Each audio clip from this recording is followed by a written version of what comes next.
السلام علیکم ورحمۃ اللہ وبرکاتہ۔ الحمد للہ رب العالمین الرحمن الرحیم مالک یوم الدین،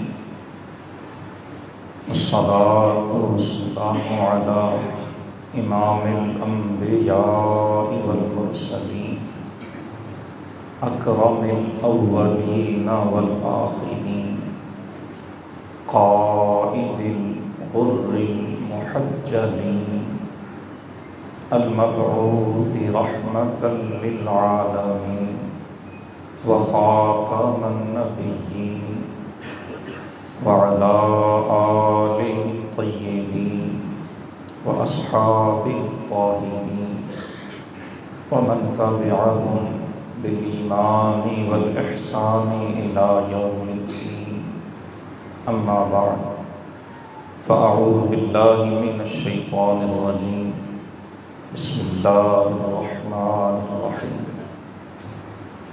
لقد كان لكم في رسول الله أسوة حسنة لمن كان يرجو الله واليوم الآخر وذكر الله كثيرا۔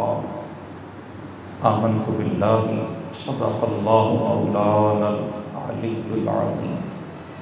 اللهم صل على سيدنا ومولانا محمد الفاتح لما أغلق والخاتم لما سبق والناصر الحق بالحق وآلہ وصحبہ وبارک وسلم۔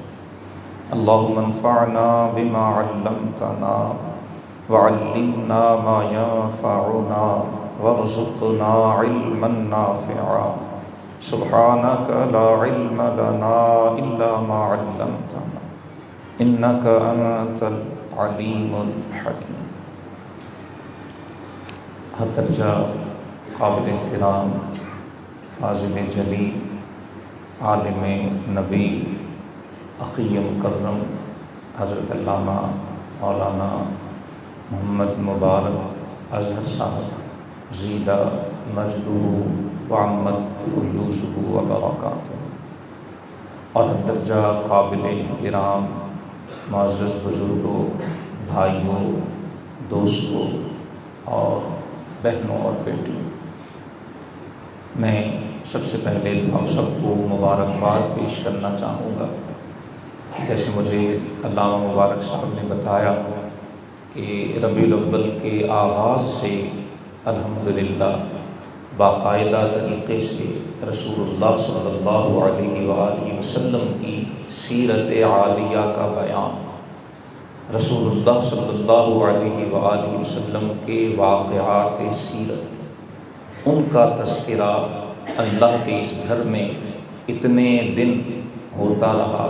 علامہ صاحب بیان فرماتے رہے، آپ سماعت فرماتے رہے۔ یقین فرمائیے یہ بہت ہی قابل مبارکباد کا، اس سے بہتر، اس سے بڑھ کر اور اس سے اعلیٰ انسانیت سازی، کردار سازی، تعمیر شخصیت کے لیے اس سے بہتر اور کوئی طریقہ نہیں۔ اللہ پاک نے اپنے حبیب صلی اللہ علیہ وآلہ وسلم کو قیامت تک کے لیے وہ عظیم سیرت اور کردار دے کے دنیا میں بھیجا جو رہتی دنیا کے لیے ایک درخشندہ مثال کی حیثیت سے باقی ہے۔ سیرت محمدی صلی اللہ علیہ وآلہ وسلم اور اسوہ مصطفی صلی اللہ علیہ وآلہ وسلم کے حوالے سے یہ نقطہ بھی ہمیں ضرور ذہن میں رکھنا چاہیے کہ اللہ تعالیٰ نے اس دنیا میں 1,24,000 کم و بیش انبیاء کرام کو مبعوث فرمایا۔ وہ دنیا میں آئے، اپنے فرائض نبوت ادا کیے، اپنی تبلیغ رسالت کا فریضہ بحسن و خوبی ادا کیا، اور اپنے کریم پروردگار کی بارگاہ میں حاصل ہوگا۔ مگر اگر ہم دیکھیں تو ان انبیاء میں سے کسی بھی نبی کے حالات زندگی تفصیل کے ساتھ تاریخ نے محفوظ نہیں رکھے۔ آپ صلی اللہ علیہ وسلم سے سب سے قریبی زمانہ جو ہے وہ جناب عیسیٰ ابن مریم علی نبینا وعلیہ الصلاۃ والسلام کا، اور خود سیدنا عیسیٰ روح اللہ کلمۃ اللہ علیہ السلام، آپ کے بارے میں عیسائیوں کا نقطۂ نظر کیا، اور عیسائیوں میں سے جو پڑھے لکھے سمجھدار ان کے دانشور طبقات ہیں، ان میں ایک خیال یہ بھی پایا جاتا ہے کہ کیا واقعی عیسیٰ علیہ السلام نام کا کوئی شخص کبھی دنیا میں آیا بھی تھا۔ یہ اہل کتاب، یہ عیسائیوں کے ہاں بعض لوگ اس نقطۂ نظر کے حامل بھی رہے۔ ایک مثال کے طور پہ صرف میں عرض کرنا چاہوں گا، برٹرینڈ رسل، یہ انگریزی ادب کا ایک بہت بڑا نام، 20ویں صدی میں اس کو انگلش لٹریچر کا نوبیل پرائز بھی دیا گیا۔ رسل کی ایک کتاب ہے why I am not a Christian. وہ خاندانی طور پہ عیسائی تھا، بعد ازاں اس نے عیسائی مذہب ترک کر دیا اور لادین، یا جس کو ہم ملحد کہتے ہیں، ایتھسٹ کہتے ہیں، وہ لادینیت اور سیکولرزم کی طرف مائل ہوا ہے۔ ساری زندگی اس نے اسی کا پرچار کیا اپنے تحریروں کے اندر، اپنی کتابوں میں، اور پھر اس نے دنیا کو بتانے کے لیے کہ میں نے عیسائیت کو چھوڑی۔ برٹرینڈ رسل کی کتاب ہے why I am not a Christian. اس کا صرف ایک جملہ میں آپ کی خدمت میں عرض کرنا چاہتا ہوں۔ اس ایک جملے کو سن کے ہمیں پتہ چل جائے گا کہ سیرت محمدی کا اعجاز کیا ہے، اور ہم سیرت محمدی کا تذکرہ کیوں کرتے ہیں۔ برٹرینڈ رسل لکھتا ہے کہ historically it's quite doubtful whether Christ existed at all۔ وہ کہتا ہے اگر ہم عیسیٰ علیہ السلام کی شخصیت کو تاریخی حوالوں سے جاننا چاہیں کہ کیا تاریخ حضرت عیسیٰ علیہ السلام کی شخصیت کی تصدیق کرتی ہے، انسانی تاریخ میں جو مواد ہمیں ملتا ہے، جو ڈاکومنٹس ہمیں ملتے ہیں، جو تاریخی صحیفے اور وثائق ہم تک پہنچتے ہیں، کیا ان سے حضرت عیسیٰ علیہ السلام کی شخصیت کی تائید ہوتی ہے؟ برٹرینڈ رسل لکھتا ہے کہ تاریخی طور پر یہ بات مکمل طور پہ مشکوک ہے کہ کیا کبھی عیسیٰ علیہ السلام نام کا کوئی شخص اس دنیا میں آیا بھی تھا یا نہیں۔ گویا حضرت عیسیٰ علیہ السلام کے دنیا میں تشریف لانے کے بارے میں مغرب کے جہاں دیدہ پڑھے لکھے دانشور طبقات، وہ ابھی تک، یہ 20ویں صدی کی میں بات کر رہا ہوں، وہ اس شش و پنج میں ہے کہ کیا واقعی وہ دنیا میں آئے بھی تھے، اور تاریخی طور پہ یہ بات اتنی حیرت انگیز ہے بھی نہیں۔ حضرت عیسیٰ علیہ السلام جو زبان بولتے تھے وہ زبان آج دنیا میں موجود نہیں۔ جس زبان میں حضرت عیسیٰ علیہ السلام پر انجیل نازل ہوئی تھی وہ زبان بھی آج دنیا میں موجود نہیں۔ خود عیسائی اس بات کو تسلیم کرتے ہیں کہ جو موجودہ انجیل ہے یہ نہ اس زبان میں ہے، نہ یہ اس حالت میں ہے جس زبان اور جس حالت میں جناب عیسیٰ علیہ السلام پر اتاری گئی تھی۔ یہ جناب عیسیٰ علیہ السلام کا معاملہ عیسائیوں کے، قرآن حکیم نے آپ کی نبوت کا ذکر کیا، آپ کی رسالت کا ذکر کیا، آپ کی عظمت کا ذکر کیا، آپ کے معجزات کا ذکر کیا۔ ہمارا ایمان جناب عیسیٰ علیہ السلام پر، مگر میں صرف ان کا نقطۂ نظر آپ کے سامنے رکھنا چاہتا ہوں کہ عیسیٰ علیہ السلام کے بارے میں وہ کہتے ہیں کہ تاریخی طور پر یہ ثابت بھی نہیں ہوتا، اور جب رسول اللہ صلی اللہ علیہ وسلم کی باری آتی ہے تو فلپ کے ہٹی، بہت بڑا مورخ، بہت بڑا ہسٹورین 20ویں صدی کا، اس نے عربوں کی تاریخ میں کتاب لکھی ہے the Arabs a short history, عربوں کی مختصر تاریخ۔ اس میں فلپ کے ہٹی جو عیسائی ہے، مورخ ہے، اور تاریخ کے ایک ایک واقعے کو تحقیق کی نظر سے دیکھتا، اس نے عقیدت کی نظر سے، عقیدت کی نگاہ سے عربوں کی تاریخ کا مطالعہ نہیں کیا، اس نے تحقیق کی نگاہ سے، تحقیق کے مائکروسکوپ اور خوردبین کے ساتھ اس نے تاریخ، عربوں کی تاریخ کے اوراق کھنگالے اور پھر فلپ کے ہٹی وہ لکھتا ہے کہ سارے انبیاء میں سے اونلی محمد صلی اللہ علیہ وآلہ وسلم، رسول اللہ صلی اللہ علیہ وسلم وہ واحد پیغمبر ہیں who was born within the full light of the history، کہ جو اپنی پیدائش سے لے کر جن کی وفات تک ایک ایک پل تاریخ کے اوراق میں محفوظ ہے۔ یہ سیرت محمدی کا اعجاز ہے کہ اللہ پاک نے اسے آنے والی صدیوں کے لیے، آنے والی نسلوں کے لیے، آنے والے معاشروں کے لیے اور قیامت تک آنے والی انسانیت کے لیے محفوظ فرمایا۔ اور جانتے ہیں کیوں محفوظ کر دیا؟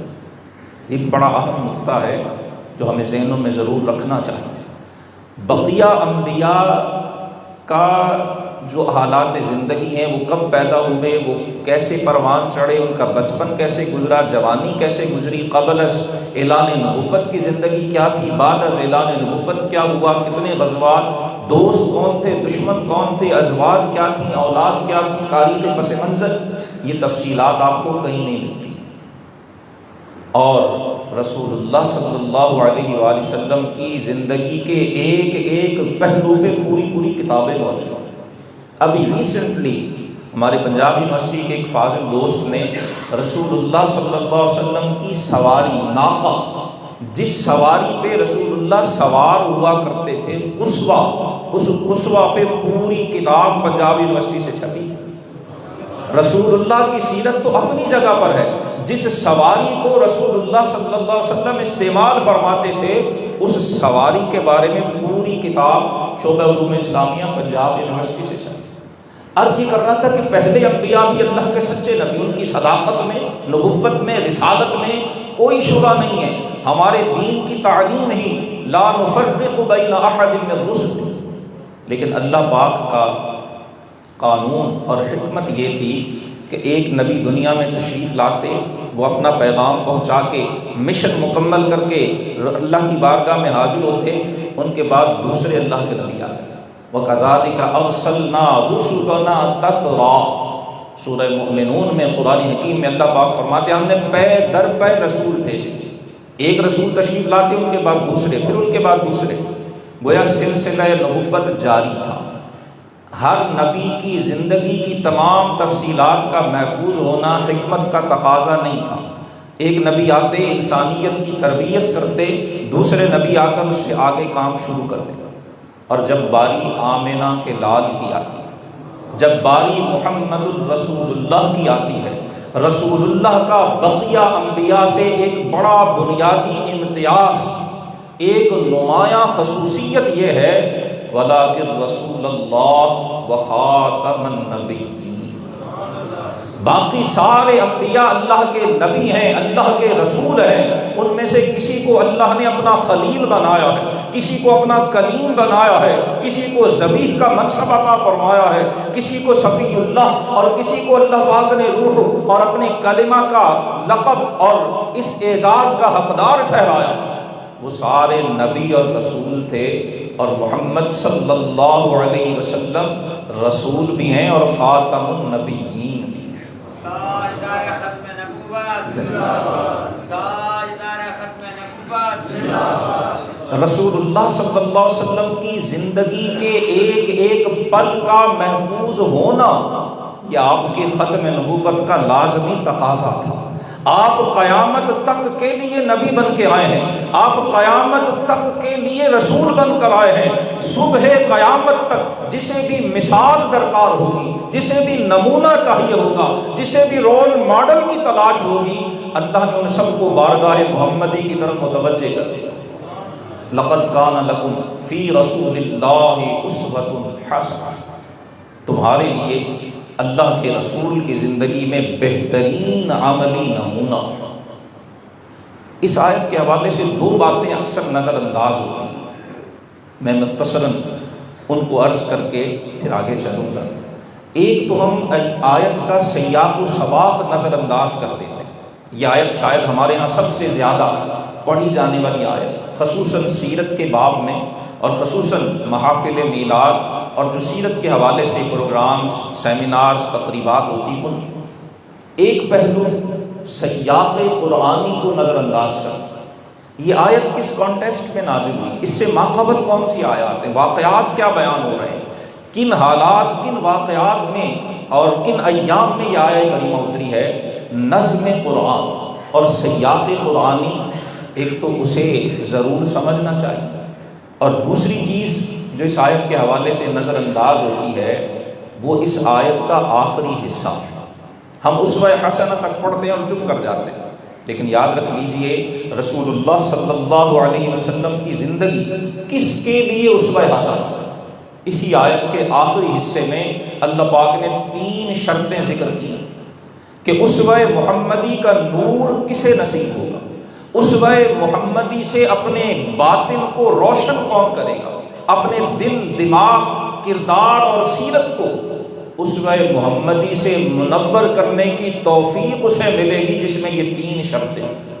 لمن کان یرجو اللہ، جو اللہ سے ملنے کا یقین رکھتا ہو، جسے یہ یقین ہو کہ یہ دنیا ہمیشہ کے لیے نہیں ہے، یہ زندگی کی رونقیں، یہ رعنائیاں، یہ شادابیاں، یہ لذتیں، یہ خواہشات اور یہ سارا عالم رنگ و بو یہ ہمیشہ کے لیے۔ لمن کان یرجو اللہ، جسے یہ یقین ہو کہ اس نے اللہ کی بارگاہ میں حاضر ہونا، والیوم الآخر۔ اور دوسری شرط اسوہ رسالت مآب سے فیضیاب ہونے کی یہ ہے کہ وہ روز قیامت پہ یقین رکھتا ہو۔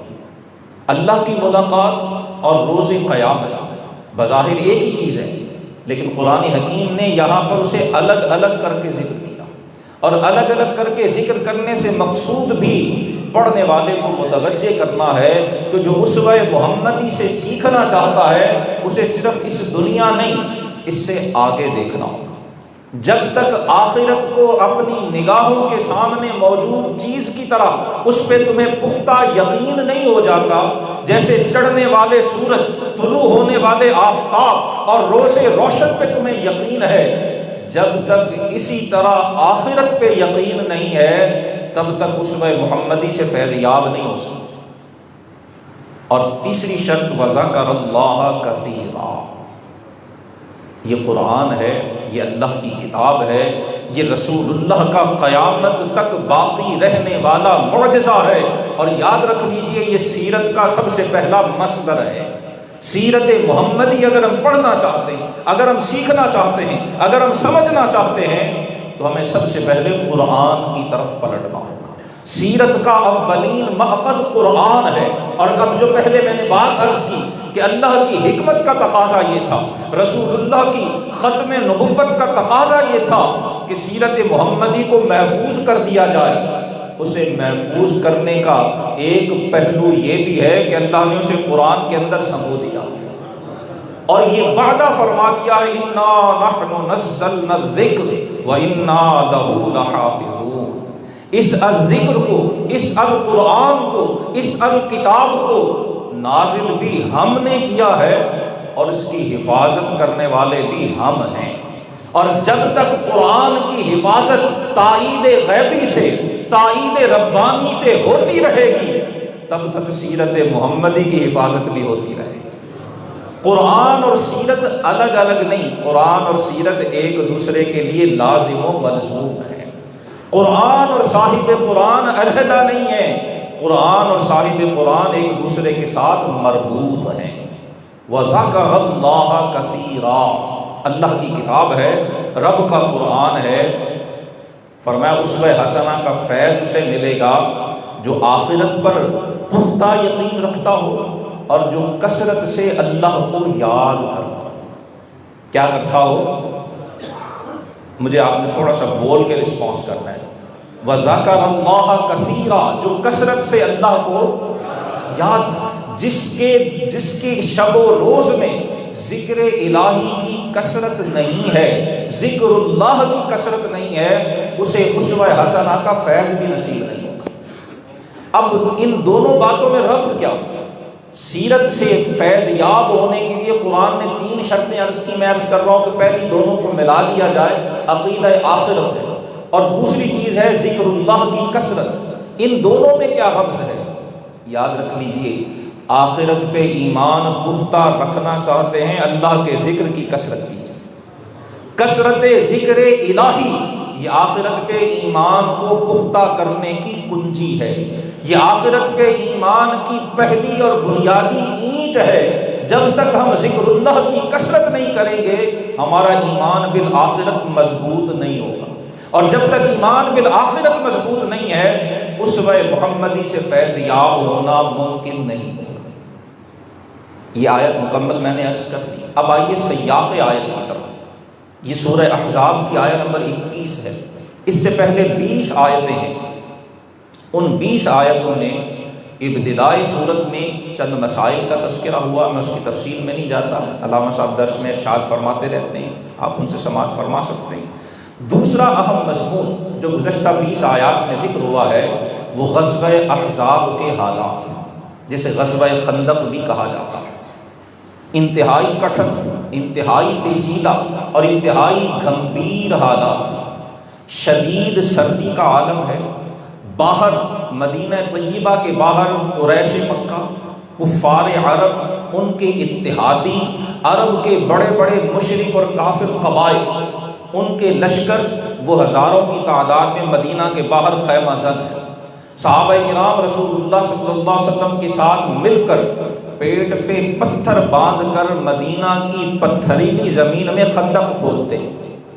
اس کے واقعات، اس کے احوال آپ جانتے ہیں، میں صرف آیت کا سیاق آپ کے سامنے رکھنا چاہتا ہوں۔ یہ خندق کے حالات ہیں، اور ادھر مدینہ کے اندر اور عقب سے یہودیوں کے بارے میں ہر وقت دھڑکا اور خدشہ ہے کہ پتہ نہیں کس وقت یہودی حملہ آور ہو جائے۔ اور پھر اس کے ساتھ ساتھ سب سے بڑا خطرہ یہ ہے کہ منافقین جو مسلمانوں کے اندر موجود ہیں، جو یہودیوں سے بھی ساز باز کر رہے ہیں، مشرکین مکہ سے بھی جن کی کمیونیکیشن اور رابطے ہیں، وہ پتہ نہیں کیا قیامت اٹھائیں گے اور کیسے مسلمانوں کو اور رسول اللہ صلی اللہ علیہ وسلم کو نقصان پہنچائیں۔ یہ حالات تھے جن میں غزوہ احزاب پیش آئے، اور اسی سورہ کریمہ کے اندر اللہ سبحانہ و تعالی نے فرمایا وَإِذْ زَاغَتِ الْأَبْصَارُ وَبَلَغَتِ الْقُلُوبُ الْحَنَاجِرَ وَتَظُنُّونَ بِاللَّهِ الظُّنُونَ۔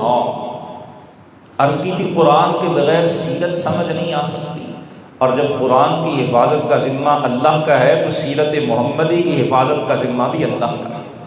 ہاں یہ خوش بختی ہے، یہ سعادت مندی ہے ہر اس شخص کی کہ جسے سیرت کو بیان کرنے، سننے یا سمجھنے کی توفیق نصیب ہو جائے۔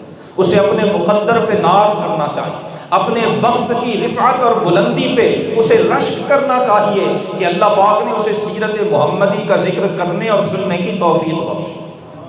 حضرت حسان نے کیا خوبصورت بات فرمائی کہ ما ان مدحت محمدا بمقالتی ولکن مدحت مقالتی بمحمد، کہ میں اپنی شعر، اپنی نظم، اپنے اشعار اور اپنی باتوں کے ذریعے محمد صلی اللہ علیہ وسلم کی تعریف میں کوئی اضافہ نہیں کرتا، میں حضور کی مدح میں کوئی چار چاند نہیں لگاتا۔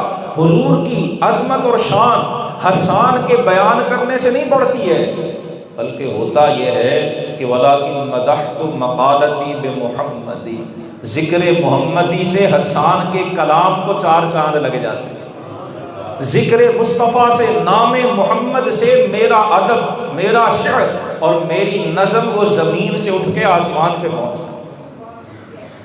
قرآن مجید فرما رہا ہے کہ غزوہ خندق میں حالات یہ تھے کہ آنکھیں پتھرا گئیں، زاغت الابصار، آنکھیں ٹیڑھی ہو گئی، بلغت القلوب الحناجر، اور یوں لگا کہ جیسے دل سینے سے اچھل کر حلق میں آ گیا، وَتَظُنُّونَ بِاللَّهِ الظُّنُونَ، اور تم اللہ کے بارے میں طرح طرح کے گمان کرنے لگ گئے۔ هُنَالِكَ ابْتُلِيَ الْمُؤْمِنُونَ، قرآن فرماتا ہے یہاں مومنوں کی ابتلا ہوئی، جانچ ہوئی، آزمائش ہوئی۔ وَزُلْزِلُوا زِلْزَالًا شَدِيدًا، اور مسلمانوں کو شدید طریقے سے جھنجھوڑا گیا۔ یہ حالات ہیں۔ پھر ہوتا کیا ہے؟ منافقین جو اس انتظار میں تھے کہ مسلمان صفحہ ہستی سے مٹا دیے جائیں گے، نعوذ باللہ، یہ مشرک آ گئے، یہ تو مدینے کے باہر پہنچ گئے، یہ اتنا لشکر لے آئے، ادھر یہودی ہیں، بس آج یا کل مسلمانوں کا معاملہ ختم، اب دوبارہ عبداللہ بن ابی کے سر پہ تاج سیادت پہنایا جائے گا، اب دوبارہ منافقین کی ریل پیل ہو جائے گی، اب پھر سرمایہ داروں کی چاندی ہو جائے گی، کوئی ایسا نہیں ہوگا جو غلاموں کو ان کے برابر بٹھانے والا۔ وہ یہ ساری باتیں سوچ رہے تھے، اور اللہ سبحانہ و تعالیٰ بار بار قرآن میں فرماتا ہے وَمَكَرُوا وَمَكَرَ اللَّهُ وَمَكَرُوا وَمَكَرَ اللَّهُ۔ جو خواب غزوہ احزاب کے موقع پر منافقین مدینہ اور دشمنان اسلام دیکھ رہے تھے، وہی خواب آج اسرائیل کا نتن یاہو اور اس کے اتحادی بھی دیکھ رہے ہیں۔ وہ بھی سمجھ رہے ہیں کہ ہم نے ٹینک بھی کھڑے کر لیے، امریکہ سے ایڈ بھی آ گئی، اسلحہ بھی آ گیا، جرمنی بھی آ گیا، سارے آ گئے، بس اب تو مسجد اقصیٰ بھی ہمارے قبضے میں، غزہ بھی خالی، فلسطین بھی سارا، اور اس امت مسلمہ کو ہم مٹا کے دم لے گئے۔ لیکن قرآن آج بھی فرما رہا وَمَكَرُوا وَمَكَرَ اللَّهُ۔ اس کا یہ مطلب نہیں ہے کہ ہم بری ذمہ ہو گئے، بطور امت ہم نے اپنی ذمہ داری ادا کر دی، وہ الگ موضوع ہے۔ جتنی کوتاہیاں آج ہمارے اندر من حیث الامہ ہیں، شاید کبھی بھی تاریخ میں نہیں رہی ہیں، لیکن یہ اللہ کا وعدہ ہے وَمَكَرَ اللَّهُ۔ اور پھر اگر مجھے اجازت دیں، اللہ نے یہ تو نہیں فرمایا وَمَكَرُوا وَمَكَرَ الْمُسْلِمِينَ وَمَكَرُوا وَمَكَرَ الْمُؤْمِنُونَ، یہ نہیں فرمایا۔ اللہ نے اس دین کو مسلمانوں پہ، انسانوں پہ، مخلوق پہ چھوڑا ہی نہیں ہے۔ اس دین کی حقانیت کا سب سے بڑا ثبوت یہ ہے کہ اسے رب نے اپنے ذمہ لیا۔ فرمایا وہ اپنی تدبیریں کرتے ہیں اور رب اپنی تدبیر فرماتا ہے۔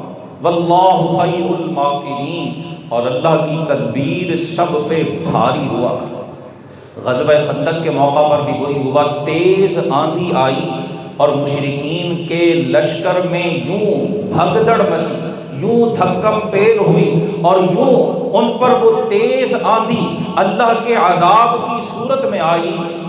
قرآن مجید نے فرمایا ارسلنا علیہم ریحا وارسلنا علیہم جنودا لم تروها، اللہ نے آندھی بھی بھیجی اور وہ لشکر بھی بھیجے جو انسانی آنکھوں کو نظر ہی نہیں آتے، اور پھر ان کے خیموں کی رسیاں بھی ٹوٹی، ان کی دیگیں جو چولہوں پہ پڑی ہوئی تھی تیز آندھی کی وجہ سے وہ اوندھے منہ گری، اور وہ بدحواس ہو کر اپنا سارا مال و اسباب وہیں چھوڑ کر یوں بھاگے کہ ایک پاؤں میں جوتا ہے اور دوسرے پاؤں میں جوتا بھی نہیں ہے۔ گھوڑے اور اونٹ جن رسیوں سے باندھے ہوئے تھے انہیں کھولنے کا موقع بھی نہیں ملا، تلواروں سے انہیں کاٹ کے فوراً وہاں سے الٹے قدم بھاگے، اور مکہ پہنچنے سے پہلے پیچھے مڑ کے دیکھا بھی نہیں۔ جب یہ سارا معاملہ ہو چکا، اس کے بعد اللہ پاک نے فرمایا لَقَدْ كَانَ لَكُمْ فِي رَسُولِ اللَّهِ أُسْوَةٌ حَسَنَةٌ، ایمان والو تمہارے لیے رسول اللہ کی زندگی میں بہترین عملی نمونہ ہے۔ وہ عملی نمونہ کیا ہے؟ رسول اللہ صلی اللہ علیہ وسلم کا انسانیت پر احسان کیا ہے؟ رسول اللہ نے ہمیں سکھایا کیا؟ سب سے بڑا احسان سیرت محمدی کا، اللہ کے رسول کا ہم پر اور انسانیت پر یہ ہے کہ آپ نے ہمیں ہمارے خالق و مالک کی پہچان عطا فرمائی۔ رسول اللہ صلی اللہ علیہ وسلم نے انسانیت کو ان کے معبود حقیقی سے متعارف کروایا۔ وہ حقیقتیں، وہ ابدی صداقتیں جسے انسان اپنے سر کی آنکھ سے نہیں دیکھ سکتا، جسے فلسفے کی نظر سے نہیں دیکھ سکتا، محمد الرسول اللہ ان ابدی حقیقتوں کو کائنات والوں سے منوانے کے لیے آئے۔ اللہ کے رسول نے لا الہ الا اللہ کی دولت کائنات کو عطا فرمائی۔ اور یاد رکھ لیجیے نبوت کا سب سے پہلا کام ہی یہ ہوتا ہے کہ وہ انسانوں سے وہ منواتی ہے جو اس آنکھ اور انسان کے حواس خمسہ کے ذریعے، انسان اپنے علوم کے ذریعے جتنی مرضی ترقی کر جائے، اپنے علم، اپنی سائنس، اپنی ٹیکنالوجی، اپنی ریسرچ، اپنی تحقیق، اپنے مشاہدے سے جو بات انسان نہیں جان سکتا وہ اللہ کا نبی آ کے اسے بتا جاتا ہے۔ اسی کو وحی کہا جاتا ہے، اسی کو اللہ کی طرف سے عطا کیا جانے والا علم خاص کہا جاتا ہے جو اللہ کا نبی مخلوق کو عطا فرماتا ہے۔ رسول اللہ صلی اللہ علیہ وسلم نے ایمان باللہ کی نعمت بھی کائنات کو دی، اور دوسری چیز جو آپ علیہ السلام نے عطا فرمائی وہ بہترین اور اعلیٰ انسانی کردار ہے، جسے ہم کبھی خلق عظیم کہتے ہیں، اور کبھی اخلاق عظیمہ کہتے ہیں۔ ان ساری چیزوں کا خلاصہ اہل علم نے دو باتوں میں بیان کیا کہ سارا دین، ساری سیرت محمدی، سارا قرآن اور رسول اللہ کی سنت، دین کا خلاصہ اگر صرف دو باتوں میں ہم سمجھنا چاہیں تو وہ دو باتیں یہ ہیں: التعظیم لامر اللہ، اللہ کے رسول دنیا میں تشریف اس لیے لائے ہیں تاکہ دنیا والوں کو بتا دیں کہ اللہ کے حکم کی تعظیم کی جائے گی، حکم الہی کو مانا جائے گا، جو رب کا حکم ہے وہ بندوں کے لیے سب سے بڑھ کر ہے، التعظیم لامر اللہ۔ اور دوسری چیز الشفقت علی خلق اللہ، اللہ کی مخلوق کے ساتھ شفقت کا رویہ رکھا جائے، مخلوق خدا پہ شفقت، مخلوق خدا سے محبت، مخلوق خدا سے پیار، مخلوق خدا کے ساتھ اچھے انداز سے پیش آنا، یہ رسول اللہ کی نبوت کا خلاصہ ہے۔ اللہ کے رسول کے اخلاق عظیمہ کیا تھے جو سکھانے کے لیے آپ آئے، جو بتانے کے لیے آئے، اور آج ہمیں بطور فرد اور بطور معاشرہ، انفرادی طور پر بھی اور اجتماعی طور پر بھی جسے سیکھنے کی سب سے زیادہ ضرورت ہے وہ رسول اللہ کے اخلاق کریمانہ ہے۔ حضور کے اخلاق کریمانہ کیا تھا؟ جو غیر مسلم دانشور ہیں، خصوصاً جو ان میں سے انسانی نفسیات کا مطالعہ کرنے والا، ان میں سے ایک نام والٹیئر کا ہے۔ والٹیئر کہتا ہے کہ کوئی بڑے سے بڑا ہیرو، بڑے سے بڑا دنیا کا بڑا آدمی کیوں نہ ہو، اس کے قریبی لوگ جو ہیں وہ ان کا ہیرو نہیں ہوتا۔ قریبی لوگ جو ہے وہ اس کی زندگی کے نجی جو معاملات ہیں ان سے واقف ہوتے ہیں، لہذا قریبی لوگ بہت کم کسی عظیم آدمی جو دنیا والوں کی نگاہ میں عظیم یا بڑا، اس کی عظمت کے قائل، اپنے قریبی لوگوں سے اپنی عظمت کا اعتراف کروانا یہ بہت مشکل ہوا کرتا ہے۔ وہ جیسے ہمارے ہاں بھی پنجابی میں بھی کہا جاتا ہے جی گھر دے پیر دی عزت نہیں ہوتی، یہ ایک محاورہ ہے، پیر سے مراد بزرگ یا بڑا ہے۔ وجہ کیا ہوتی ہے کہ لوگوں کی نظر میں تو اس کا صرف ایک پہلو ہوتا ہے، جب وہ بن ٹھن کے جلوت میں محفل میں آ کے بیٹھتا ہے، گھر والے اس کی خلوتوں سے بھی آگاہ ہوتے ہیں، اس کی تنہائیوں سے بھی واقف ہوتے ہیں، اس کے خالی اور فارغ اوقات کی مصروفیات کو بھی جانتے ہیں، لہٰذا باہر کے لوگوں کے نزدیک جو امیج، جو تاثر ہوتا ہے وہ گھر کے قریبی اور خلوتوں کے ساتھیوں کے نزدیک نہیں ہوتا۔ یہ ایک ہیومن سائیکی، انسانی نفسیات ہے۔ لیکن قربان جائیے سیرت محمدی پہ، قربان جائیے اسوہ محمدی پہ۔ رسول اللہ صلی اللہ علیہ وسلم کی سیرت عالیہ اتنی پاکیزہ، اتنی مقدس اور اتنی اعلیٰ ہے کہ آپ کے اخلاق کے سب سے بڑے گواہ آپ کے سب سے قریبی لوگ ہیں۔ صحیح بخاری شریف کی حدیث نمبر 3 حضرت عائشہ رضی اللہ تعالی عنہا سے مروی ہے، حضرت خدیجہ الکبریٰ رضی اللہ تعالی عنہا جب رسول اللہ صلی اللہ علیہ وآلہ وسلم غار حرا سے پہلی وحی نازل ہونے کے بعد تشریف لائے، آپ صلی اللہ علیہ وسلم کی طبیعت مبارکہ پہ بڑی پریشانی اور ایک اضطراب کی کیفیت ہے، ایک بہت بڑی اور بھاری ذمہ داری آپ کو عطا ہوئی ہے۔ آپ اپنی پریشانی کا، اپنے اضطراب کا اظہار اپنی رفیقہ حیات سیدہ طیبہ خدیجہ الکبریٰ ام المومنین رضی اللہ تعالی عنہا سے۔ حضرت خدیجہ آپ کی تسلی کے لیے چند جملے ارشاد فرمائیں۔ میں سمجھتا ہوں کہ ہم نے سارا مہینہ جو سیرت سنی ہے یا اپنی زندگی میں ہم نے سیرت کے بارے میں جو بھی سنا ہے، خدیجہ الکبریٰ رضی اللہ تعالی عنہا کی یہ چند جملے اگر ہم پلے سے باندھ لیں کہ ان محافل کا مقصود صرف سننا اور سنانا نہیں، سیرت محمدی صرف سننے، سنانے، لکھنے، لکھانے، پڑھنے اور پڑھانے کی چیز نہیں ہے، یہ اپنانے والی چیز ہے، یہ عمل کرنے والی چیز ہے۔ سیدہ خدیجہ رسول اللہ صلی اللہ علیہ وسلم کی سیرت کے بارے میں کیا کہا؟ اور یاد رکھیں یہ اس وقت کی بات ہے جب ابھی پہلی وحی نازل ہوئی ہے۔ رسول اللہ صلی اللہ علیہ وسلم نے نزول وحی کے بعد جو اعلیٰ ترین اخلاق اور کردار کے مظاہرے کیے وہ اپنی جگہ ہیں، لیکن حضور تو اعلان نبوت سے پہلے بھی سیرت کے اعلیٰ ترین منصب پہ فائز ہیں۔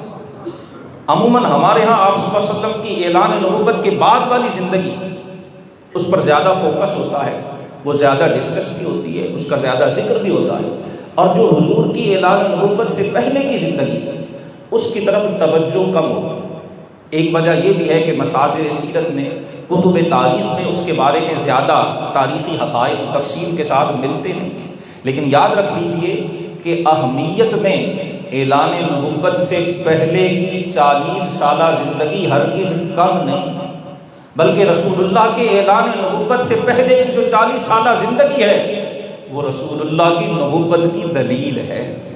حضور نے جب پہلی بار اعلان نبوت فرمایا ہے اور اہل مکہ سے قولوا لا الہ الا اللہ تفلحوا فرمایا، تو اس پہلے اعلان نبوت کے موقع پر رسول اللہ صلی اللہ علیہ وسلم نے جو دلیل دی ہے وہ اپنی 40 سالہ زندگی کو ہی بطور دلیل پیش کی۔ فقد لبثت فیکم عمرا من قبلہ افلا تعقلون۔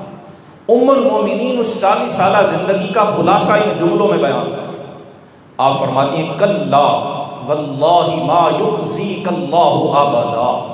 سیرت کا عملی سبق ہم نے سیکھنا کیا، ہمیں ضرورت کن باتوں کی ہے، ضرورت کن چیزوں کی ہے، سیرت محمدی کا فیض میرے گھر کے اندر خوشیاں کیسے بانٹ سکتا۔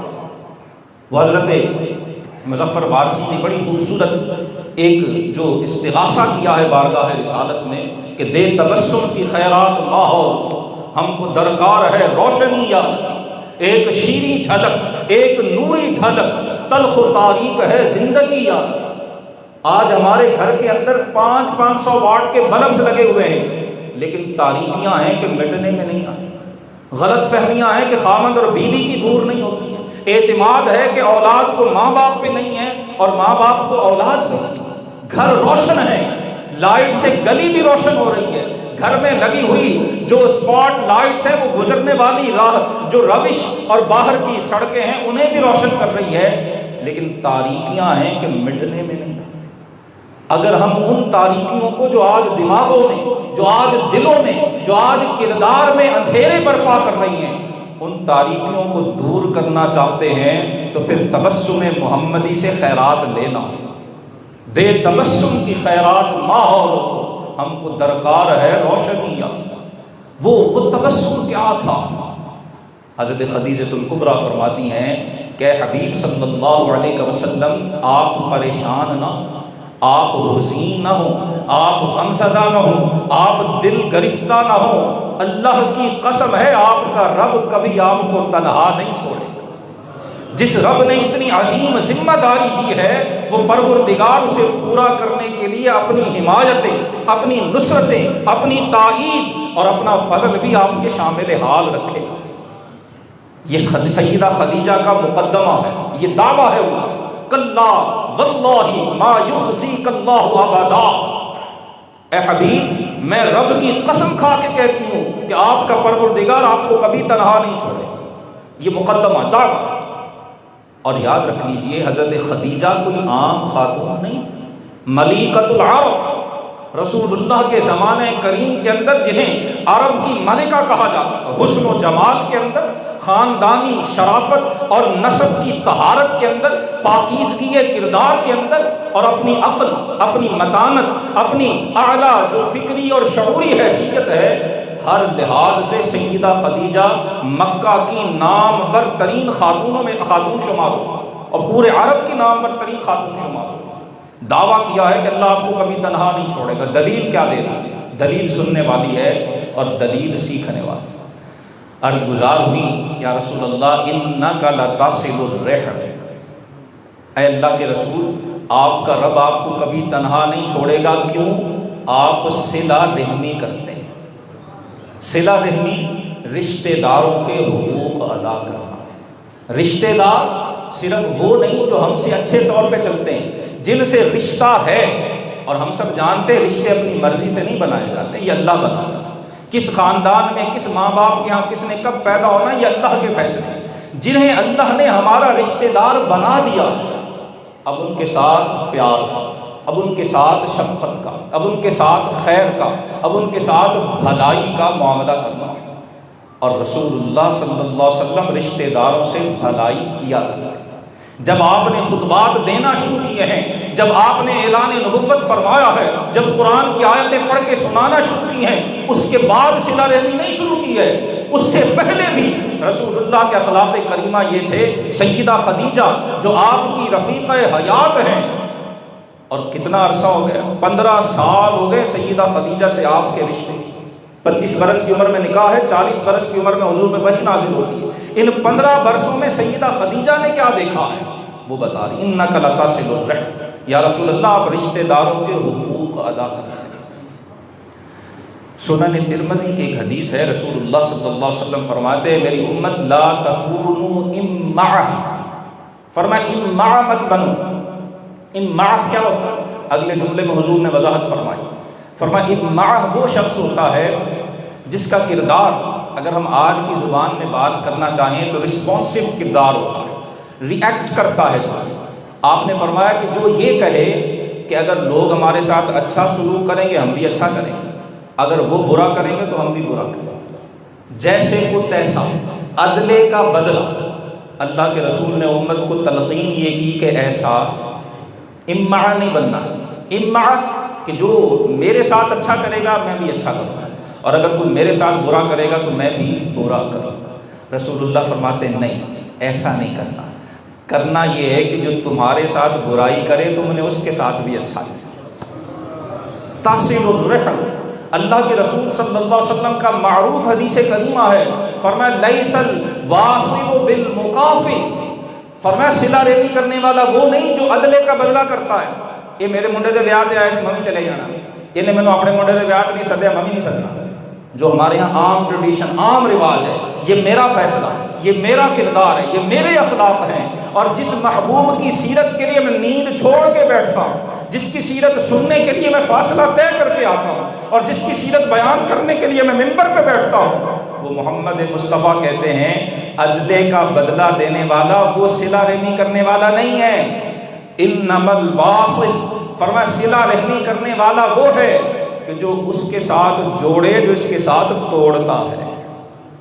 سیدہ کہتی ہیں خدیجہ الکبریٰ عرض کرتی ہیں یا رسول اللہ آپ صلہ رحمی کرتے، اللہ کے رسول رشتہ داروں سے رشتہ داری توڑتے نہیں، آپ رشتہ داری کو جوڑتے تھے.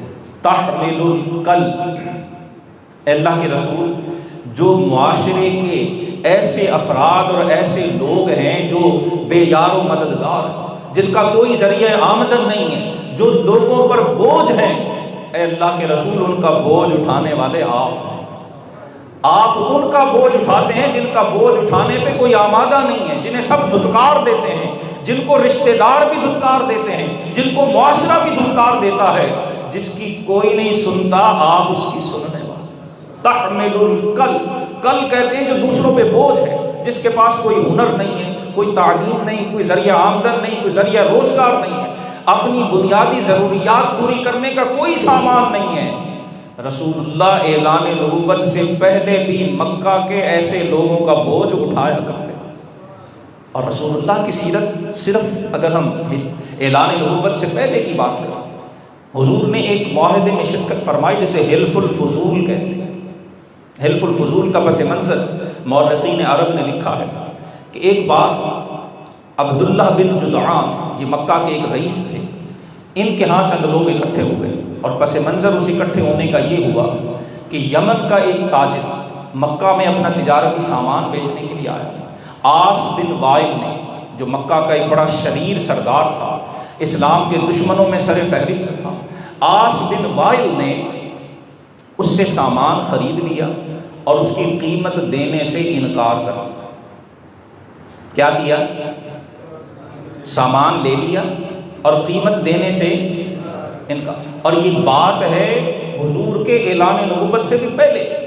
ابھی رسول اللہ نے اعلان نبوت نہیں فرمایا، آپ مکہ میں ایک عام شخص کی طرح زندگی بسر فرما رہے ہیں. وہ شخص بڑا، اس نے ترلے کیے، منتیں کی، اس کو درخواست کی کہ خدا کے لیے میری رقم مجھے دو، میرا حق ہے، مجھ سے مال لیا ہے، مجھے قیمت دو. آس بن وائل نے اپنے سوشل سٹیٹس کو، قریش میں جو اس کی نمایاں شخصیت تھی اور جو اس کا اثر و رسوخ تھا، اس کی بنا پر اس نے رقم دینے سے انکار کر دیا. وہ غریب آدمی مسافر بیچارہ دوسرے سرداروں کے پاس گیا. انہی میں رسول اللہ کے چچا جناب زبیر بن عبد المطلب بھی تھے. جب وہ حضرت زبیر بن عبد المطلب کے پاس آیا تو آپ کو بڑا دکھ ہو. آپ نے لوگوں کو اکٹھا کیا. عبداللہ بن جدعان یہ اسلام سے پہلے کے ان لوگوں میں سے ہے جو مخلوق خدا کے ساتھ بھلائی کا ذوق رکھتے تھے۔ ان کے گھر میں یہ اجتماع ہوا، حضرت زبیر بن عبد المطلب بھی اور دیگر جو اس وقت مکہ کے اہم لوگ تھے وہ بھی شامل ہوئے، اور رسول اللہ صلی اللہ علیہ وسلم کو بھی وہاں بلایا گیا۔ حضور وہاں تشریف لے گئے اور ان سارے مکہ کے اہم لوگوں نے یہ معاہدہ کیا کہ مکہ میں ہم کسی کو دوسرے پر ظلم نہیں کرنے دیں گے، جو کسی کے ساتھ ظلم کرے گا ہم ظالم کا ہاتھ روکیں گے، ہم اس کے رستے میں رکاوٹ بنیں گے اور مظلوم کو اس کا حق دلا کے چھوڑیں گے۔ پھر یہ سارے سردار اکٹھے ہو کے عاص بن وائل کے پاس گئے اور جا کے کہا کہ یہ جو یمن کا تاجر ہے جس سے تم نے مال لیا ہے اس کی رقم ادا کرو ورنہ ہم سب تمہارا بائیکاٹ کریں۔ جب وہ مکہ کے سردار اکٹھے ہو کے گئے، اس پر پریشر ڈالا گیا، دباؤ ڈالا گیا، مجبوراً عاص بن وائل کو اس تاجر کی وہ رقم ادا کرنی پڑی۔ یہ حضور کے اعلان نبوت سے بھی پہلے کی بات۔ بعد میں رسول اللہ صلی اللہ علیہ وسلم نے ایک موقع پر ارشاد فرمایا، حدیث مبارکہ میں ہے، فرمایا کہ مجھے اعلان نبوت سے پہلے مکہ مکرمہ میں عبداللہ بن جدعان کے گھر میں ایک معاہدے کے لیے بلایا گیا، میں اس میں شریک ہوا۔ وہ معاہدہ مجھے سرخ اونٹوں سے بھی بڑھ کر محبوب ہے، اور اگر آج بھی جب میں اللہ کے نبی ہونے کا اعلان کر چکا ہوں اور جب میں لوگوں کو ہدایت کی طرف بلا رہا ہوں، آج بھی اگر اس طرح کے معاہدے کی مجھے دعوت دی جائے تو لعجبت، میں آج بھی اس معاہدے میں شریک ہونے کو پسند کروں گا، میں ضرور اس معاہدے میں شرکت کروں گا۔ یہ اللہ کے رسول صلی اللہ علیہ وسلم کا اعلان نبوت سے پہلے کا معاملہ۔ جو بھی کمزور ہے، جو بھی زیر دست ہے، اللہ کے رسول اس کا ہاتھ بٹاتے ہیں، اس کے کام آتے ہیں، اس کا بوجھ اٹھاتے ہیں، اس کی تکلیف کو دور کرتے ہیں۔ وَتَقْسِمُ الْمَعْدُومَ، حضرت خدیجہ نے عرض کی یا رسول اللہ، آپ خالی ہاتھوں کو جن کے پاس کچھ بھی نہیں ہے آپ اپنی کمائی میں انہیں شریک کرتے ہیں، آپ انہیں اپنی کمائی میں سے حصہ عطا فرماتے ہیں۔ وَتَقْرِي الضَّيْفَ، اور اللہ کے رسول آپ لوگوں کی مہمان نوازی کرتے ہیں، آپ مہمان نواز ہیں۔ وَتُعِينُ عَلَى نَوَائِبِ الْحَقِّ، اور حق کی راہ میں جسے مشکل پیش آتی ہے آپ اس کے مددگار بنتے ہیں۔ یا رسول اللہ آپ کی یہ عادات ہیں، اور جس کی یہ عادتیں ہوں اللہ کی رحمت اسے کبھی تنہا نہیں چھوڑا۔ ان چاروں پانچوں باتوں میں آپ غور کر لیجئے، یہ مخلوق خدا کی بھلائی کے کام، یہ اخلاق سے متعلقہ امور ہیں، اور یہ رسول اللہ کے گھر کی آپ کی شریک حیات، رفیق حیات جو خلوت و جلوت سے آگاہ ہے، یہ ان کی گواہی، یہ سیرت محمدی کا اعجاز۔ دوسری گواہی، آپ کے محبوب ترین آزاد شدہ غلام جنہیں رسول اللہ صلی اللہ علیہ وآلہ وسلم نے اپنا منہ بولا بیٹا بھی بنا دیا، حضرت زید رضی اللہ تعالی عنہ، جنہیں قرآن مجید نے جن کا نام بھی ذکر کیا، جنہیں بچپن میں اغوا کر لیا گیا، بیچ دیا گیا، رسول اللہ کی بارگاہ میں حضرت خدیجہ نے بطور تحفہ پیش کیا۔ حضرت زید نے رسول اللہ صلی اللہ علیہ وسلم کے اخلاق کریمہ دیکھے، خلوت جلوت سفر حضر ہر معاملے میں، اور جب ماں باپ آپ کو لینے کے لیے آئے، چچا آپ تک پہنچ گئے، رسول اللہ کی بارگاہ میں عرض کر دی کہ یا رسول اللہ یہ ہمارا بچہ ہے، اسے جو ہے وہ ڈاکوؤں نے اغوا کر لیا، یہ بکتے بکاتے آپ تک پہنچ گیا۔ اے اللہ کے حبیب، جو قیمت آپ چاہیں ہم دینے کو تیار ہیں، آپ ہمیں ہمارا بیٹا واپس کریں۔ جانتے ہیں رسول اللہ صلی اللہ علیہ وسلم نے کیا فرمایا؟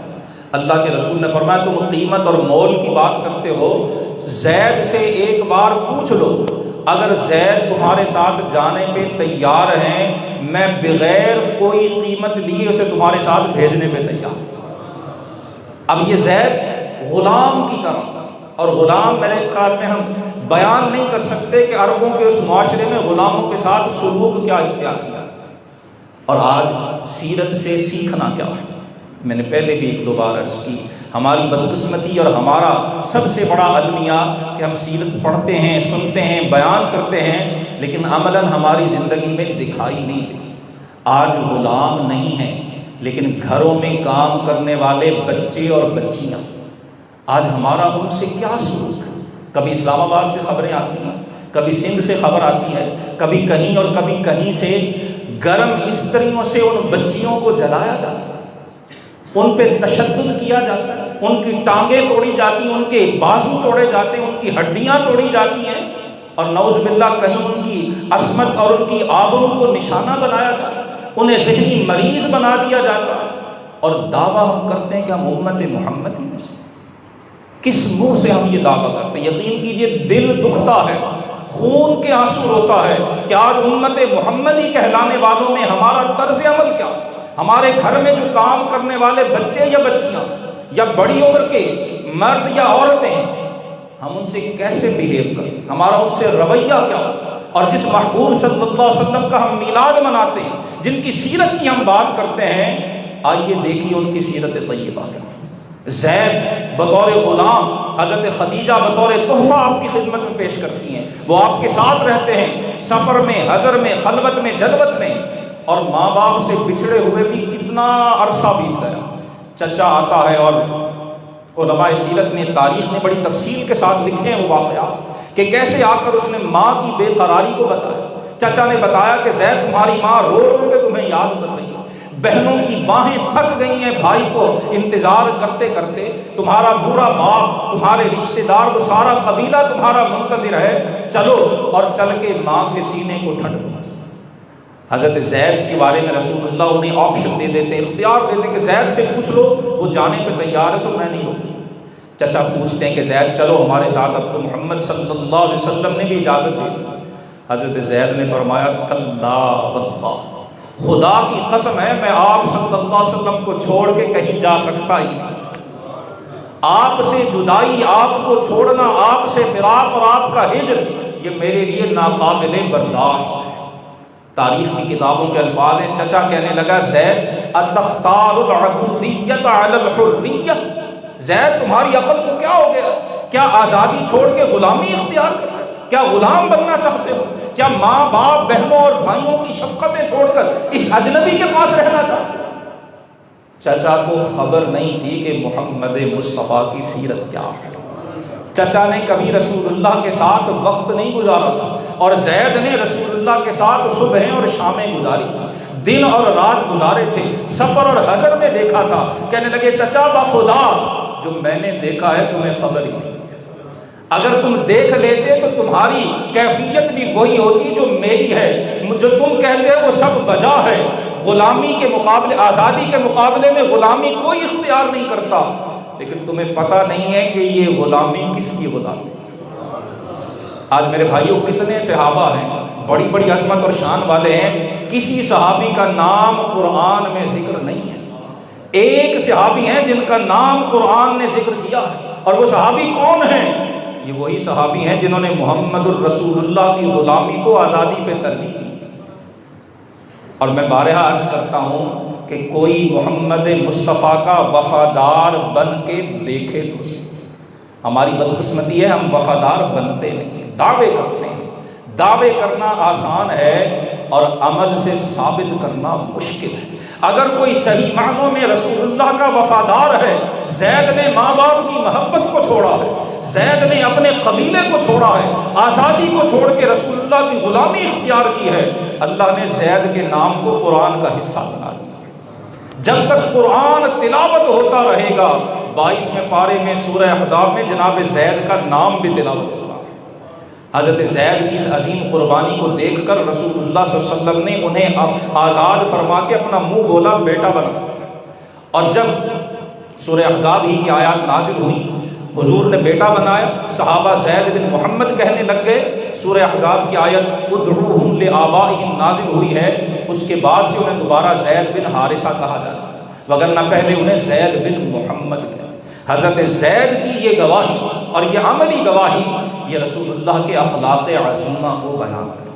ہمیں آج سیکھنا یہ ہے کہ ہم جس آقا کا نام لیتے ہیں، ان کے گھر کے کام کرنے والے، وہ تو اپنے ماں باپ کو بھی چھوڑ کر ان کے پاس رہنا پسند کرتے ہیں۔ کیا ہمارے گھر میں کام کاج کرنے والے، کیا انہیں اگر اختیار دیا جائے، کیا آج وہ یہ بات اختیار کریں گا؟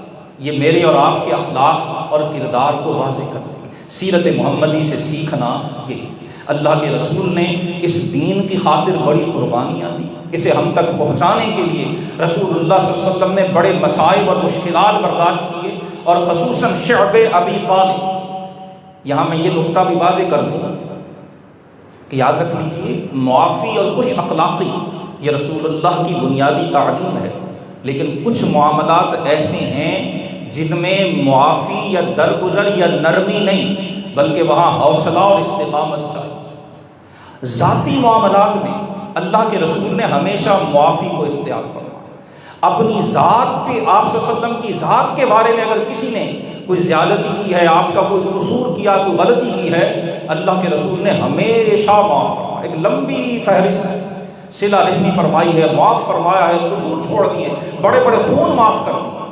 لیکن اگر کوئی آپ سے آ کر دین سے پیچھے ہٹنے کی بات کرے، آپ کو آپ کی دعوت سے پیچھے جو ہے وہ رہنے کی آپ سے بات کرتا، تو اللہ کے رسول نے کبھی ایسی پیشکش کو قبول نہیں کیا۔ جب معاملہ دین کا آتا ہے، جب معاملہ عقیدے کا آتا ہے، جب معاملہ توحید و رسالت اور بنیادی عقائد کا آتا ہے، تو پھر موقع قربانی دینے کا ہوتا ہے۔ جناب ابو طالب کا واقعہ پتہ ہے، قریش مکہ کے سردار آئے ہیں، ابو طالب اپنے بھتیجے کو روکو، حضرت ابو طالب بلاتے ہیں، آپ کے سامنے پیشکش رکھتے ہیں۔ حضور فرماتے ہیں چچا بخدا اگر یہ میرے دائیں ہاتھ پہ سورج بائیں ہاتھ پہ چاند لا کے رکھ دیں، میں پھر بھی اپنے منصب نبوت کے تقاضوں سے پیچھے نہیں ہوں۔ قریش نے جب حضرت ابو طالب سے کہا کہ اپنے بھتیجے کو ہمارے حوالے کر دو، اللہ کے رسول نے تبلیغ چھوڑنے سے انکار کر دیا۔ 3 سال تک رسول اللہ صلی اللہ علیہ وسلم اور بنو ہاشم نے شعب ابی طالب میں گزارے، ایسے حالات میں کہ جب کھانے کے لیے بھی کچھ نہیں، پینے کے لیے بھی کچھ نہیں، اہل مکہ قیمتاً بھی چیزیں دینے کو تیار نہیں ہیں۔ رسول اللہ نے 3 برس سیدہ خدیجہ نے، جناب ابو طالب نے، خاندان بنو ہاشم نے، جناب علی المرتضیٰ نے، حضور کی شہزادیوں نے، سوائے ابو لہب کے بنو ہاشم میں جو لوگ مسلمان نہیں بھی تھے، انہوں نے بھی حضور کے ساتھ 3 برس شعب ابی طالب میں گزارے۔ کیوں گزارے ہیں؟ کہ یہ دین صحیح حالت میں آنے والی نسلوں تک پہنچا دیا جائے۔ آج اگر ہم اس دین کی قدر نہیں کرتے، اس دین کی تعلیمات کو نہیں اپناتے، اس دین کی تعلیمات ہماری زندگی میں نظر نہیں آتی ہیں، تو ہم رسول اللہ کی ان کوششوں کی ناشکری کرتے ہیں، ہم سیرت طیبہ کے ان عظیم واقعات کو نظر انداز کرنے کے مرتکب ٹھہرتے ہیں۔ آج ضرورت ہے کہ ہم ذاتی زندگیوں میں معافی اور درگزر کا رویہ کس حد تک اپنائیں۔ میں صرف آخری مثال عرض کر کے گفتگو ختم کروں گا۔ اپنی ذات کے لیے رسول اللہ صلی اللہ علیہ وسلم نے ہر تکلیف کو معاف فرمایا۔ اللہ کے رسول کو مشرکین مکہ نے بھی بڑی تکلیفیں دی، اہل طائف نے بھی بڑی تکلیفیں دی، لیکن اس سب کے بعد، ہجرت کے بعد، جس شخص نے رسول اللہ کے دل کو سب سے زیادہ اذیت دی وہ عبداللہ بن ابی، رئیس المنافقین۔ سورہ بقرہ، سورہ آل عمران، سورہ توبہ، سورہ منافقون پڑھ کے دیکھ لیجئے، مدنی صورتوں میں تفصیل کے ساتھ منافقین کا ذکر آتا ہے، اور ان کا سردار عبداللہ بن ابی زبان سے کلمہ پڑھتا ہے اور دل میں بغض و عناد۔ قرآن نے قسم کھا کے کہا واللہ یشہد انہم لکاذبون، یہ جھوٹے۔ عبداللہ بن ابی نے کیا کیا تکلیفیں دی، بدر، احد، خندق، ان سارے مواقع پر دشمنوں کا ساتھ دیا ہے، زبان سے طرح طرح کی نازیبہ باتیں اور جسارتیں کی ہیں۔ صرف ایک اس کی انتہائی گھناؤنی اور گھٹیا حرکت جو میں آج سیرت مبارکہ کے اس پروگرام میں آپ کے سامنے رکھنا چاہتا ہوں، اور مقصود اور اصل غرض یہ ہے کہ ہم ذاتی معاملات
میلاد صرف نعرے لگانے کا نام نہیں ہے.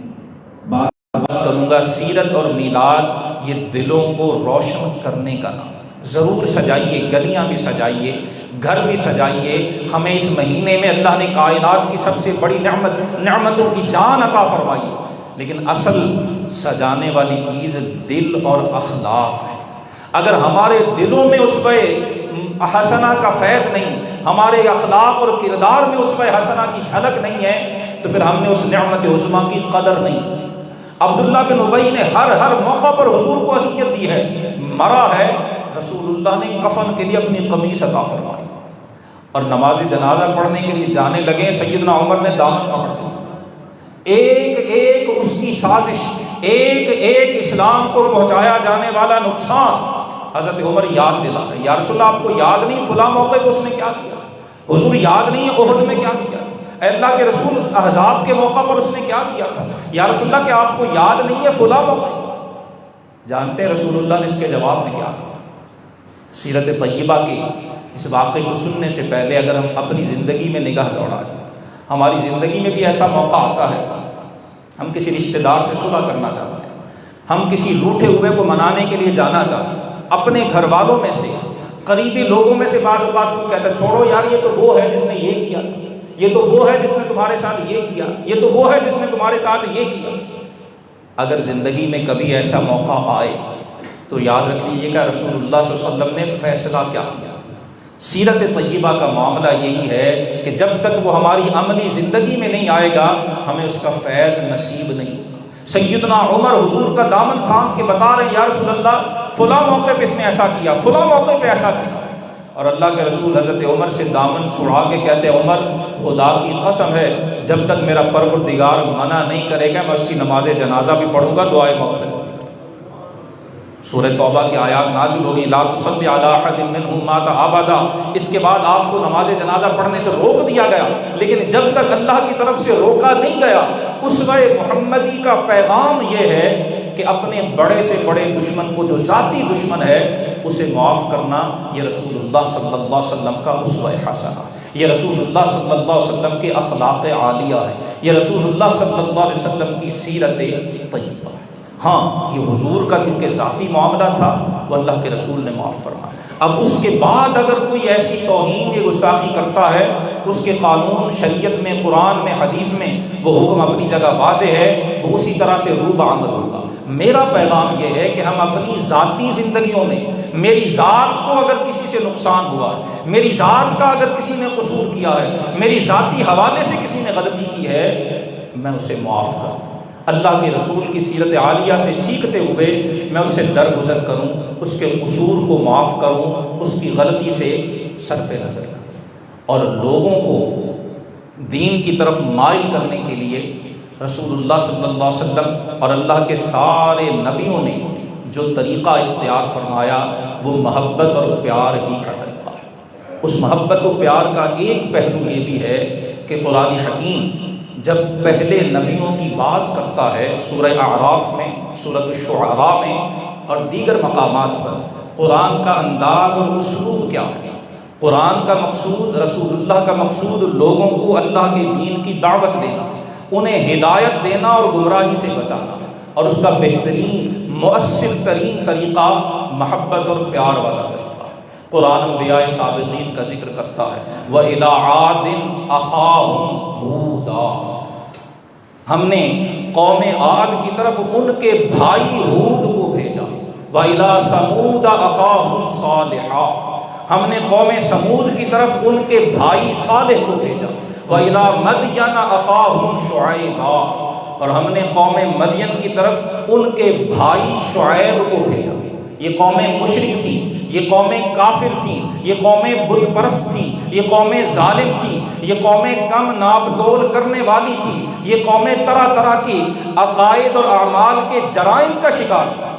اور اللہ نبیوں کو ان کا بھائی ارشاد فرما، بھائی ارشاد فرما کے قرآن پڑھنے والے کو متوجہ کیا جا رہا ہے کہ جو قومیت ہے، اور مفسرین نے لکھا ہے کہ جناب ہود کو، جناب صالح کو، جناب شعیب کو اور دیگر انبیاء کو اللہ جو ان کا قوم کا بھائی فرماتا ہے اس بھائی سے مراد قومیت والا بھائی پن ہے.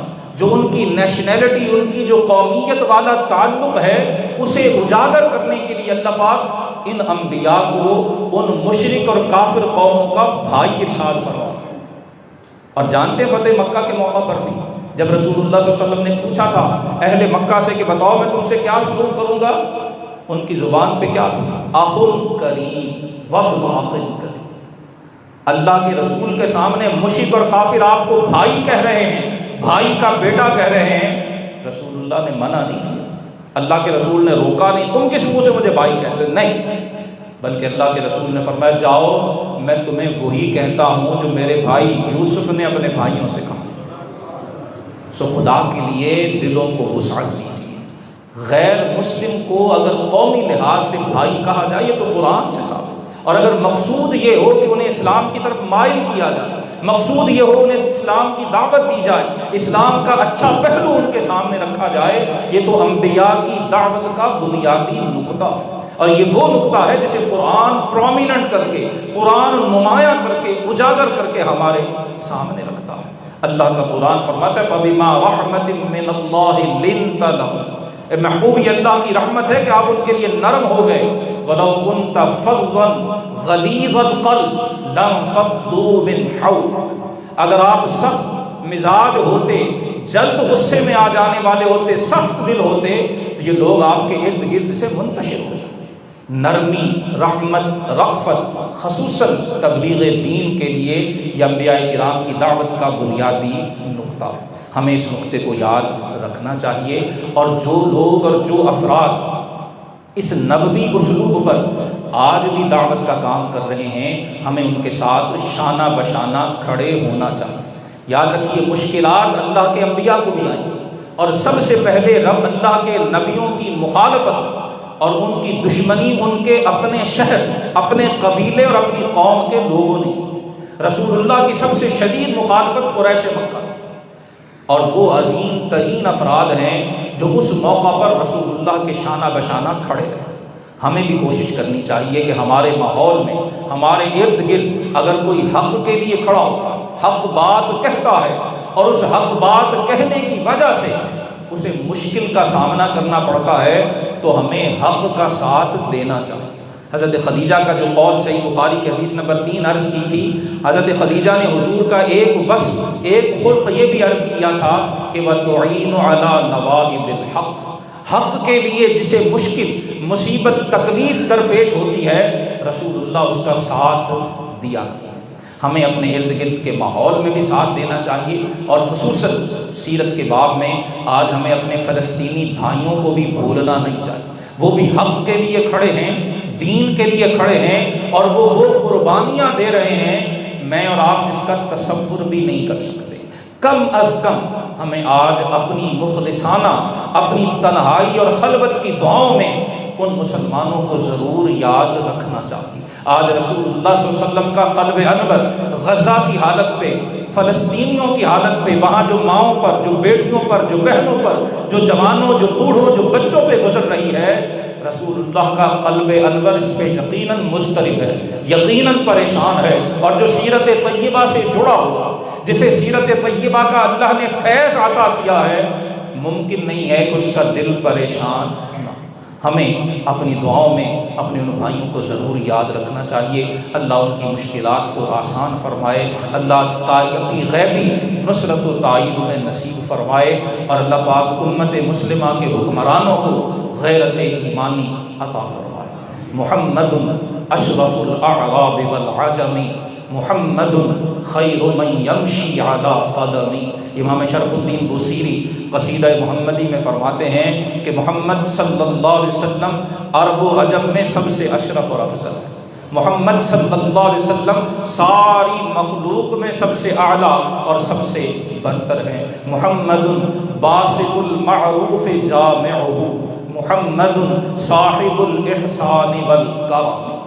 امام بصیری کہتے ہیں محمد صلی اللہ علیہ وسلم معروف کو دنیا میں پھیلانے والے، معروف ہر نیکی کو کہتے ہیں، ہر اچھا اخلاق، ہر اچھی عادت، ہر اچھی خصلت وہ معروف میں شامل ہے۔ امام بصیری کہتے ہیں کہ رسول اللہ کی ذات سے کائنات میں خیر پھیلی ہے، وجامعہ، اور رسول اللہ نے اپنی ذات میں ساری خیر کو اکٹھا کر لیا ہے۔ حضور کی سیرت سے کائنات کو خیر کا تعارف بھی ہوا ہے، اور اللہ نے خیر کو وجود محمدی میں جمع بھی کر دیا ہے۔ محمد صاحب الاحسان والکرم، محمد تو غیروں پہ بھی احسان اور کرم فرمانے والے ہیں۔ محمد خیر خلق اللہ من مدر، محمد خیر رسول اللہ کلہم، آپ نسبی لحاظ سے بھی سب سے اعلیٰ ہیں اور اللہ کے رسولوں میں بھی سب سے برتر، بلند اور بالا ہیں۔ محمد زینت الدنیا و بہجتها، محمد کاشف الغمات والظلم۔ امام بصیری کہتے ہیں محمد صلی اللہ علیہ وسلم دنیا کی زینت ہے، آپ دنیا کی خوبصورتی ہیں۔ اس دنیا میں اگر کہیں خوبصورتی ہے، کہیں حسن و جمال اور فضل و کمال ہے تو یہ وجود محمدی کا صدقہ ہے۔ اور محمد کاشف الغمات والظلم، محمد صلی اللہ علیہ وسلم نے کائنات سے اندھیروں اور تاریکیوں کو دور کیا ہے۔ آپ نے کفر اور شرک کی ظلمتیں بھی کافور فرمائی ہیں، بد اخلاقی، ظلم، حسد، تکبر، عداوت، ریا، نفاق اور ان ساری برائیوں کی تاریکیوں کو بھی رسول اللہ نے دور فرمایا ہے۔ آپ جہاں ہوں، جس دل میں ہوں، وہاں بھی نور، روشنی اور اجالا ہوا کرتا ہے۔ اللہ پاک ہمیں اسوہ حسنہ کا نور اور اجالا نصیب فرمائے۔ وآخر دعوانا ان الحمد للہ رب العالمین۔